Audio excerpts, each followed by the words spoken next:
first question says that 3 identical gold bars are placed on a set of scales. Work out the weight of 1 bar of gold, include the units. So if we look at the scale, we can see that the arrow is at the second division.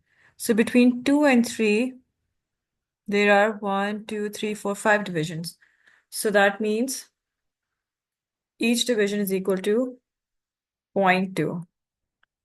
That is 1 division. Since the arrows are the second division, that means bricks weigh 2.4 kgs.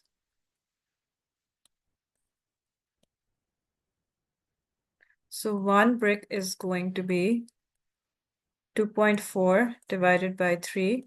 That is going to give us 0.8 kgs. That is the weight of 1 brick of gold. And it says work out 3 over 4 plus 1 over 12. So whenever we have fractions with unlike denominators being added or subtracted, the first step is to make the denominators equal. So to make the denominators equal, we need to find the lowest common multiple. Between 4 and 12, the lowest common multiple is 12.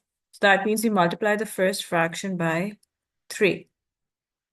Remember, you don't only multiply the denominator by the number that you're making it equal to, you multiply the numerator as well. So that's why it's 3 times 3 as well, not just 3 times 4. So 3 times 3 is 9, 3 times 4 is 12, 9 over 12 plus 1 over 12. Since the denominators are equal, we can write it as a single fraction, add the numerators, that is 10 over 12, which simplifies to 5 over 6, because both 10 and 12 come in the 2 times table. Then the next one, they're subtracting. So the rule is going to be exactly the same. You have to make the denominators equal first. So 5 and 7 have the lowest common multiple of 35, which means the first fraction gets multiplied by 7 and the second fraction gets multiplied by 5. So that's 21 over 35 minus 10 over 35. That's 11 over 35. And since we can't further simplify it, it remains as it is. Next question asks us to work out the area of the circle. So as you can see, they have given us the distance of the circle from one point on the circumference to the other, and it's right in the center, which means our radius is half of this distance. Radius is going to be 20 divided by 2, 20 being our diameter. So 10 centimeters of radius. Area has a formula of pi r square.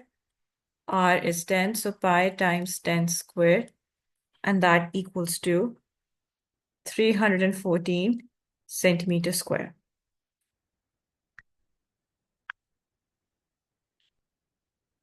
Then it says expand 4 times y plus 2. So whenever we have a number outside the bracket, and there's no plus minus between the number and the bracket, that means we're multiplying the number to all the terms inside the bracket. So you multiply 4 with y and 4 with 2. So 4 times y plus 4 times 2, which is 4y plus 8. Then it says expand y brackets y plus 8. Same rule, you multiply y with y and y with 8. So that's going to be y times y plus y times 8, which is y squared plus 8y.